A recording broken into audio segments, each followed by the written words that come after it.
creating a culture of love. How do you define love? It's got so much power, so much energy behind it. The joy and happiness they have around. It won't happen overnight. You can have backstage passes and you're like, eh.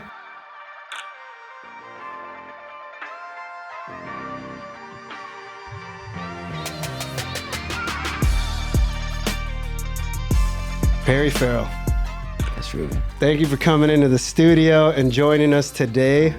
I'm excited to have this conversation and just artist to artist. And how can we talk about love through our lenses? Right.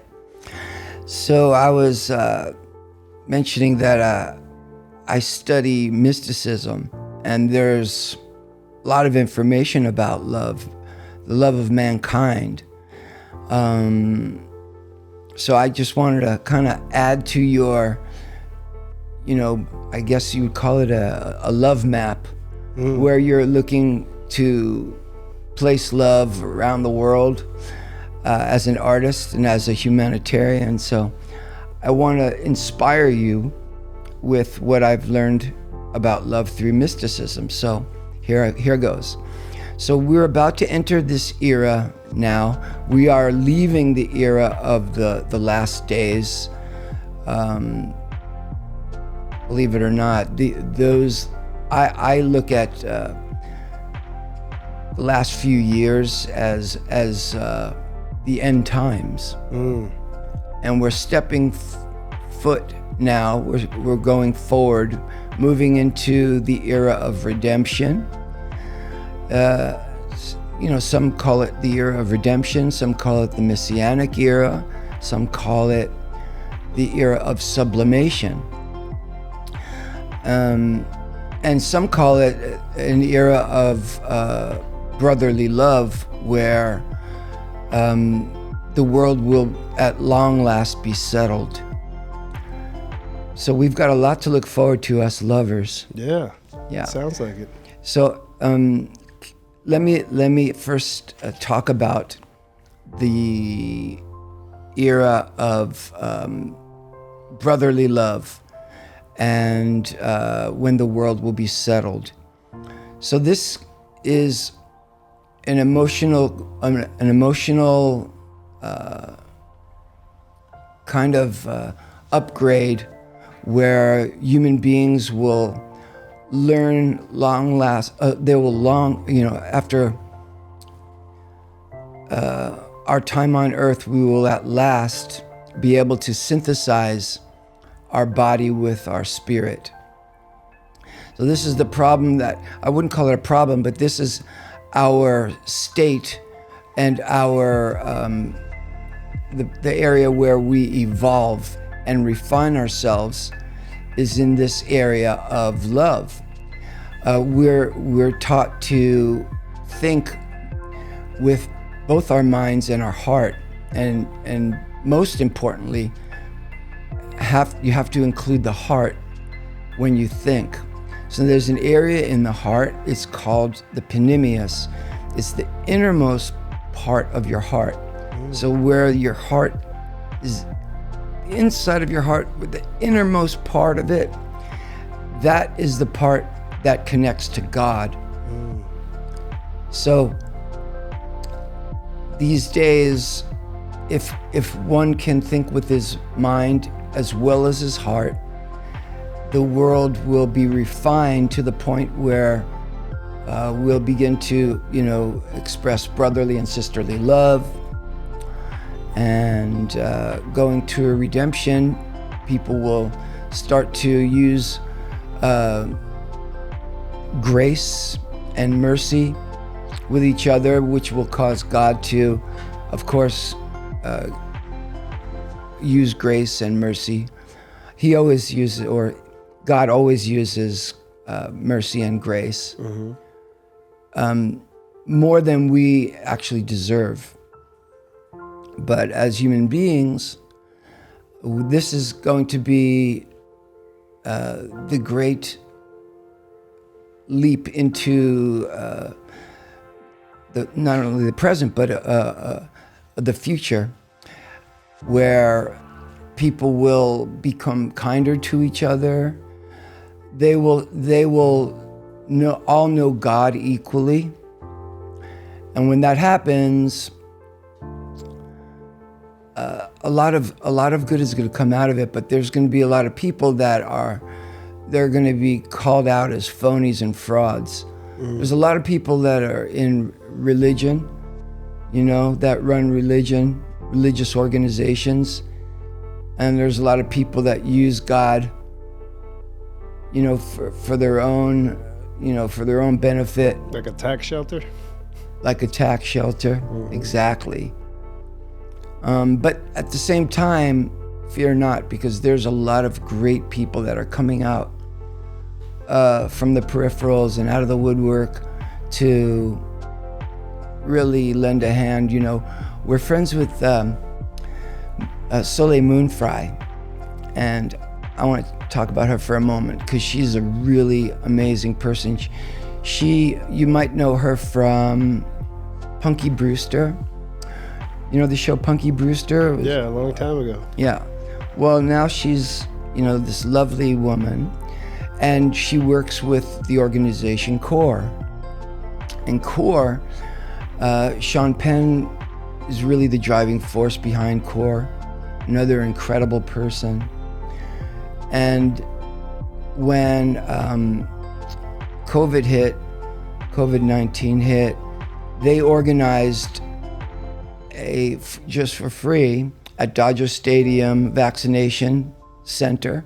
It was at that time the world's largest testing and vaccination center too, right?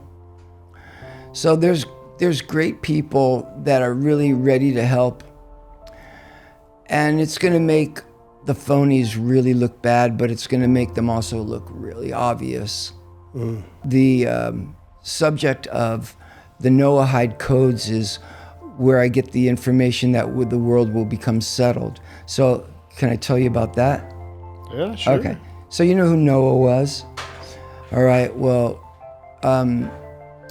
when Moses was on Mount Sinai, he also received, other than the Torah, he received the Noahide codes. And those codes, they call them the Noahide codes because God also gave them to Noah. But of course, when the world was wiped away and it was only Noah, the codes kind of, nobody used them or didn't even know about them. The first time a human being ever received the codes was Adam. So anyway, these Noahide codes, you're going to hear a lot about them in the next 10 years. They are supposed to bring all the religions together. So it was told by God to Moses to give these codes to all the children of Noah, which is everybody. And I don't know why exactly, but people are starting to check them out, and there are people called Noahides, and there's only 7 rules really. And of course, the mystics go much more deeply into the laws. I don't agree with everything they say about the depth. When they start to go deeper into things like adultery, then they start getting into homosexuality, and I'm like, no. You had me at adultery. Yeah. Leave it there. Like, I'm good with people should not be betraying their lovers. Yeah. And that's all it says about sex. But sex does play a very, very important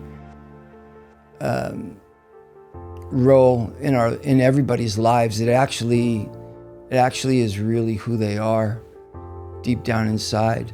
So having a healthy sex life is, I think, important to do, but always with love in mind. Let's bring it back to art and being a creator. Okay. But what I want to start with is, how do you define love?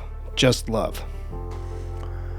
Well, there's when we look at any person, love is, there's a balance. there's love, and then there's awe, or some would call it fear. That's fair. Some would call it respect, but I like the word awe. So I try to keep myself balanced, my balance of love and awe. And here's another word for you. I don't know if you would dig it or not, but I'll throw it out at you. Mean. Mean? Mean. So, it's not what you think. Being mean, the actual word of mean is to be completely in the middle. So when I think about love, I think that there has to be a balance. Otherwise, what could happen is you would just be loving without ever measuring. And sometimes you could be giving out love where there's no reciprocation or the person doesn't deserve it. So you balance it with the crown. So if you were to think about mentally, what are you talking about? The crown. Crown would be beneficence. So a king has the ability to give to his subjects, right? Mm-hmm. But he has to know how much to give. So that's where the crown comes in. The crown serves to measure how much love you're to give. I know people, I'm sure you know people too, that you love them and you want to do good things for them, but they constantly disappoint you. And then you one day kind of tell yourself, the person doesn't give a shit about you, man. Why are you wasting so much of your love on them when there's other people to love, other things to love? So that's how I look at love. I know it sounds strange, but there's two elements in there. There's the crown, Keter, and then there's Givora, which is also judgment. Now, there's the archangels. Michael is the one who stands. He comes with the strength of love, but Gabriel comes with the strength of awe. But the angel Gabriel is a very interesting angel because he's spoken to all the major religions. He's spoken to the Jewish people when the temple would be destroyed. He also spoke to Joseph to pronounce the good news, and he also spoke to the father of John the Baptist. And he also spoke to Muhammad and transmitted the first 9 verses of the Quran. So I study the angel Gabriel. I find him to be a really interesting angel because he goes as God's messenger. Sometimes it's fantastic news, but sometimes it's just awe. Yeah, I mean, you never know. He does the heavy lifting. Good news, yeah. He does the heavy lifting. It's not that he doesn't love, but sometimes you just got to deliver awe to people. So, in days where you're not feeling so loving, what is your normal practice or your day-to-day to get back to that groundedness? Place? Yeah. Well, I'm always there. I have more of a hard time to try to not love something because I love everything, to be honest with you. And then I have to tell myself, well, hold on, man. Just point your love over here. These people need you right now, and they deserve you. These people, they're out to get you. But okay, so what do I do to get my place? Well, I always start my day by praying and studying mysticism. from there, it's not hard at all to get going, because the whole point of the day, the whole point of my existence is really to do good things for the earth and for people. It's called a mitzvah. So my reason, my purpose in life is to, like Abraham, I want to spread word of the one and true God around, and then, you know, do that through activity. So activities could be parties, you know, making music, walking my dogs, singing. That's what I do best. I sing. So I'm always thinking to set up places like you saw this weekend where I can just get up there and sing. And I really love to do that. Even I do it improvisationally, like I was doing that on Friday night. It was all improv, save for that one song that you saw. That was about Shekinah. And Shekinah is the female aspect of God, and it is the part of God. If you looked at God is going up high, Shekinah would be the closest part to us. So I wrote this song, Come Down Shekinah. That's just a dance song. I feel like people can really reach and touch God when they're dancing, when they're singing. Yeah, and God loves people to dance and sing. So do you have more freedom in the music you're making now today than you did starting out your career through the mid-career? Is there a different message? Is there more? Well, definitely a different message, because now I'm a lot wiser than I was. But it's funny, I originally started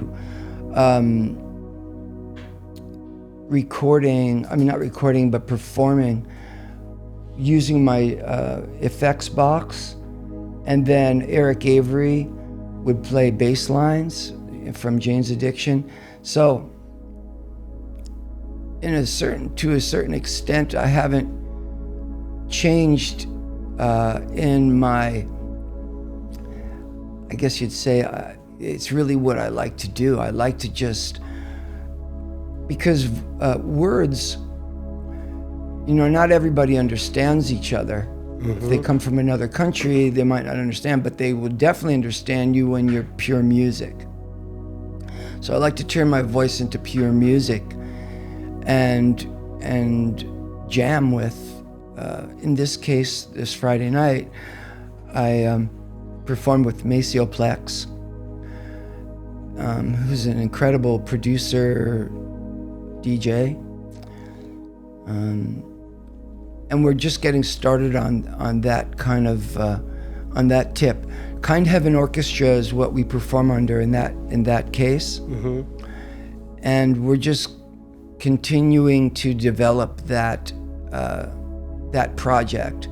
So that project will go around the world next year, probably 12 locations. And then something fun to tell you about, we're going to go to India in January to meet up with the Indian people, and it'll be Lollapalooza. It'll be only 2 days, but that's going to be a really special one. We're in Mumbai. India's been on my dream list to visit.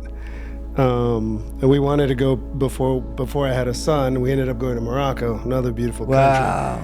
But I still want to go to India, so that's amazing. What made you pick India, or how does? Well, you know, they kind of think they reached out to us, which is the best way to go. You know, you kind of wait to be invited to sit at a table before you just sit down. So the countries are kind of reaching out. At this point, originally the first country outside of America was Chile. Chile had never gotten a festival, and they really loved music so much. I want to say they loved it more than the Americans, because they sing almost every word to everybody's group. They know all the words to the sets, and they sing it so loud that they sound as loud as the PA system. That's how enthusiastic and into it they were. Isn't that amazing how we're here in America, right? But we go travel and we can experience the love that people have because we're Americans and because we get to live here and we get to take that over there, and the culture we're creating here and the joy and happiness they have around it. And over here, you can have backstage passes and you're like, It's like there's a difference with the entitlement here. But then when you travel around the world, they're just like in awe of everything. So now, fast forward, now we're talking about going to India in January. I have a great degree of love, but again, there's awe right there. I'm in awe of it as well. It's going to be so foreign to me. Everybody that we speak to that has gone to India before says it is just beyond. And I spoke to a gal the other night, Eric's wife. She's British, and she was telling me that one thing that's interesting, that's not so great about India, is they have that caste system. But she was trying to explain to me about the caste system. They believe in reincarnation, which I do too, and but they are, I guess, settled with their caste, and they think that they deserve whatever caste they are, and they'll be born again to hopefully a higher caste.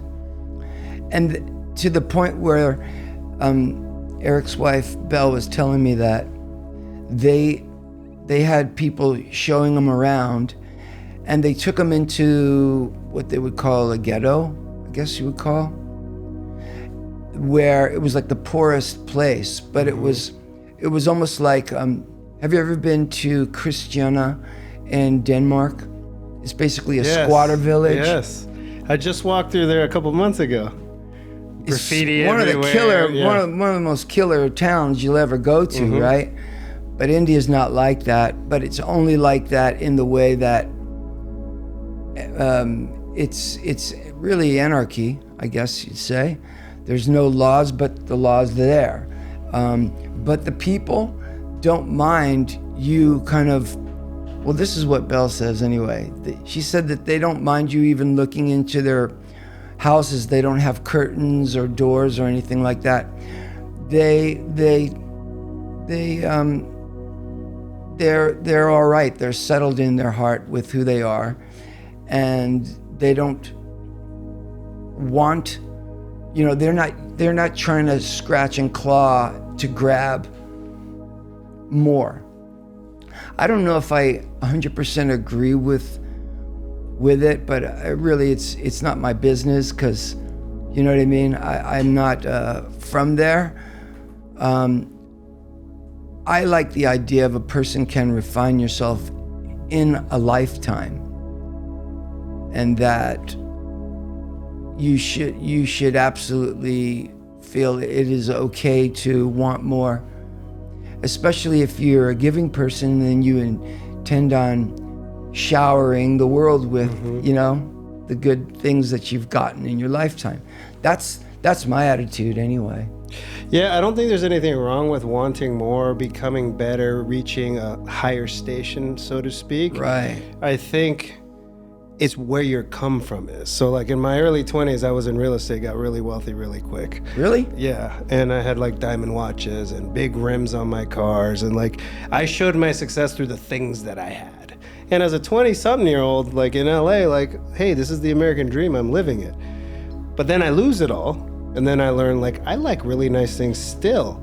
But now, previously, I use those things to fill the void in my heart. Like I wasn't happy with myself. I didn't feel enough. I wasn't worthy. I didn't feel self-love. So I would buy things to fill the void. Now, if I want something, I think about it like, oh, I really want that. I just want it in my life. It's going to add value to it, but not because I'm losing myself in the want. I think that to me is the difference in wanting more, but what's the You're reason synthesizing the animal with the divine. Yeah. When I say animal, you have animal soul, you have divine soul. And the whole trip is to refine that animal, get control of that animal. You need to know that animal because we are material, we are animal. But you don't want to continue thinking with the animal side. The animal side is the side that sins because it only knows instinct. So, what's killing, but, well, I killed because I want to eat. I mean, we're left with those things. It's interesting. I learned something this morning.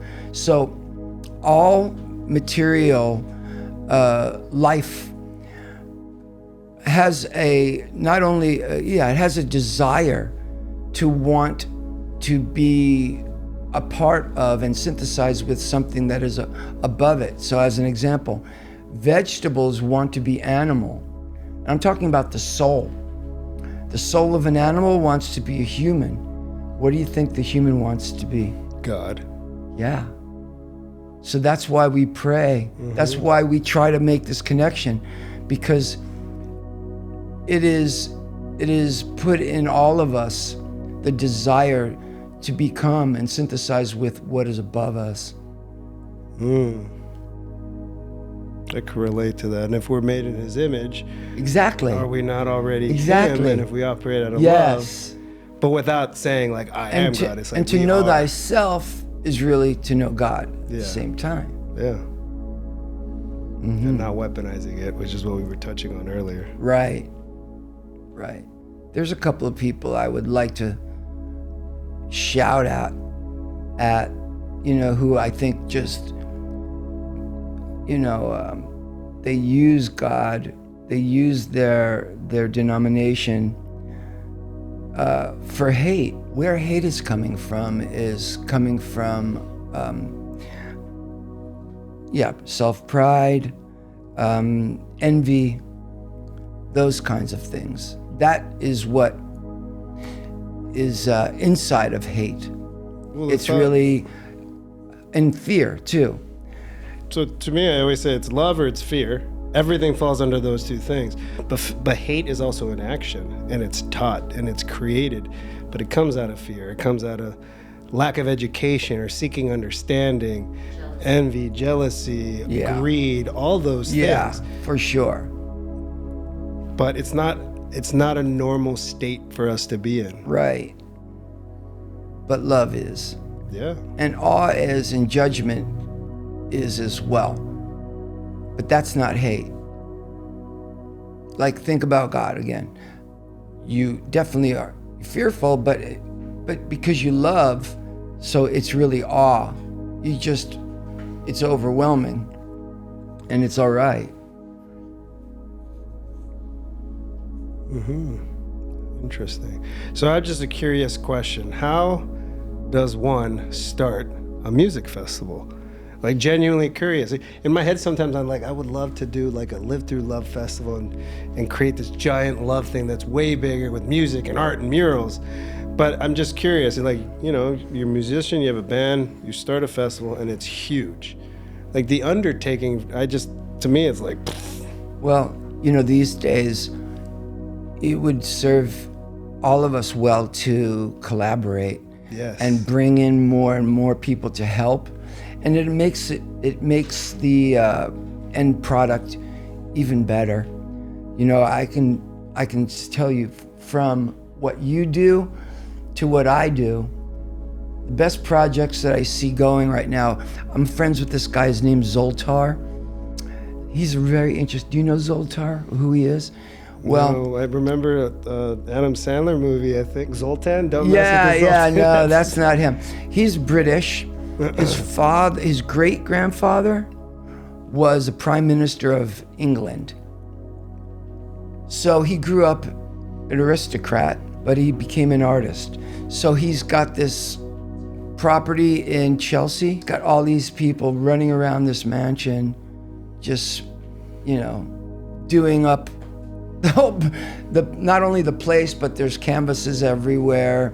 And he's got, and in the end, it's got so much power, so much energy behind it, because there's all these kind of, there's all this help to bring,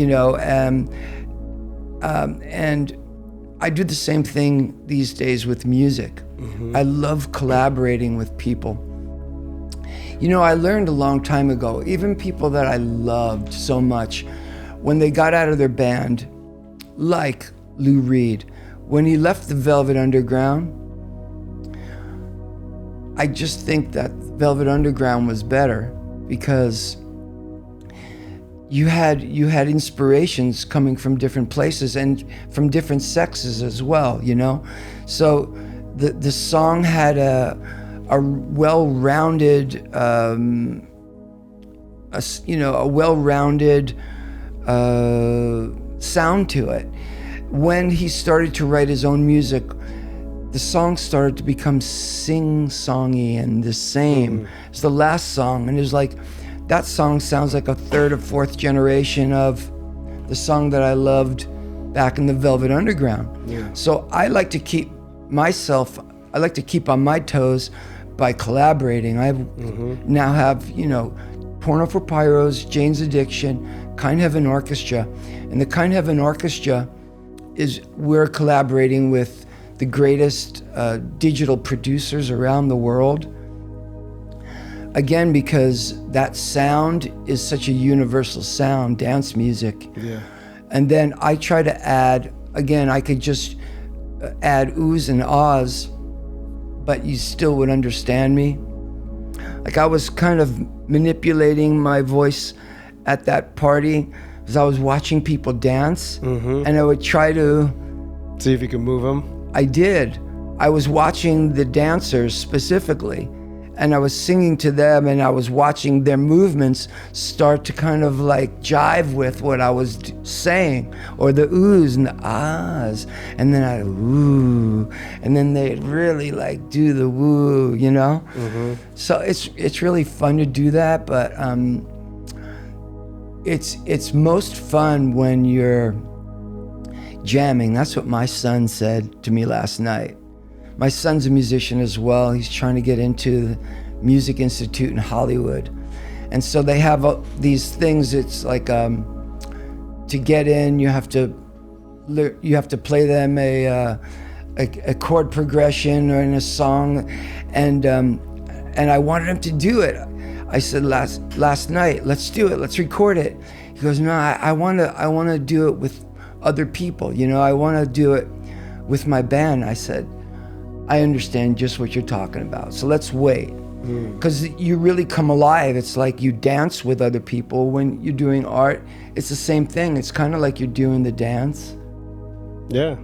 A lot of the times, because I paint one word and I go back and forth, back and forth, back and forth. I say it's a dance. I'm dancing it from the wall. So, yeah. Do you ever collaborate with people? Yeah, I love collaboration. Cool. And when you said that, that's, I think, being collaborative. I mean, humans are meant to be collaborative. I mean, we operate better as a tribe, not as a solo. And I think where collaboration becomes a problem is people's egos. And when egos get in the way, because they're like, well, I'm the one that's first bid or this or that, or that's where it gets difficult. But I've started out early. Like, I've collaborated with a lot of different artists, and I'd love to collaborate with more. It goes right back to that subject of love and envy. It's not like, I wouldn't take it personal. Maybe it's that they just can't handle it. And right there, that don't taking it personal, that's a thing we just have to work on better. I'm working on it all the time. At first, it's like, well, I guess I'm not good enough. But that's my I'm putting that weight on it, right? So, and it could do nothing. It has nothing to do with that. We start creating these stories. Or they could be busy, but they also could be envious. And when they're envious, they're dangerous to give too much love to. That's where you got to have put the crown on and say, I am the king of this castle, and I have to make sure that I'm not injured by this guy. No, very true. Very true. So another thing you brought up, because you're like, I was porno for pyros, I was Jane's, kind of heavy I orchestra. still am. You are, of course. Yeah. You're all those things. Yeah. What is the evolution of the artist? Like, how do you stay creative in all those verticals, not lose yourself, stay true to yourself? As an example, it's like I paint murals, and then I went to canvas, and then I have sculptures, and I have poetry. We've got this podcast show. This is all mediums of the art. Yeah. But not distilling it down. Well, I've worked for 40 years on my craft, so it won't happen overnight. But what happens as a human being, we first learn to control ourselves. When we can truly control ourselves, then you widen your circle of influence to make a family. If you can do that and keep controlling yourself at the same time, you can widen your circle of influence to your community. And then if you can do that, then you can widen your circle of influence to the entire world. And that just takes time, and there's no shortcuts to it. Mm-hmm. And any shortcut, you will be found a fraud because you won't belong there. So you have to put in the work. You have to put in the time, you have to really, it becomes a passion. Mm-hmm. The word love, again. So I love to entertain, and I love to sing. I love putting on the party, and I love to dress, and I love to dance. And that's my way of spreading love for sure. And it is after all this time, now that my mind, I've gained wisdom, and my ambition is to put on a party that would be one of the most memorable parties in history, and it would be in the Holy Land, and everybody would be invited, and I mean everybody would have to come together in unity and brotherhood and sisterhood. And now they would collaborate on God, collaborate on music, collaborate on art. So I'm working on that actively. Oh, that's a good vision. Thank you so much. We have one final question. This is how we wrap everything up. And there's no right or wrong answer. It's your answer. Okay. So Perry, how do you define living a life through love? It's not very hard for me. I just, when I wake up in the morning, as I tell you, I pray. So when I pray, I study and I read about the universe, and I read about, the different heavens and the different worlds, what's going on in all of them, and why we're here. And we are here to definitely spread love. That's our purpose. Okay. Thank you. There you go. And where can everybody find you? Well, there's Lollapalooza website, Spotify. Yeah, Perry Farrell. Start there. Type it in, and there you go. Google Perry Farrell. Yeah, awesome. If you wanted to. Thank you. Thank you so much for tuning in to Live Through Love. If you love this episode, you'll love this episode.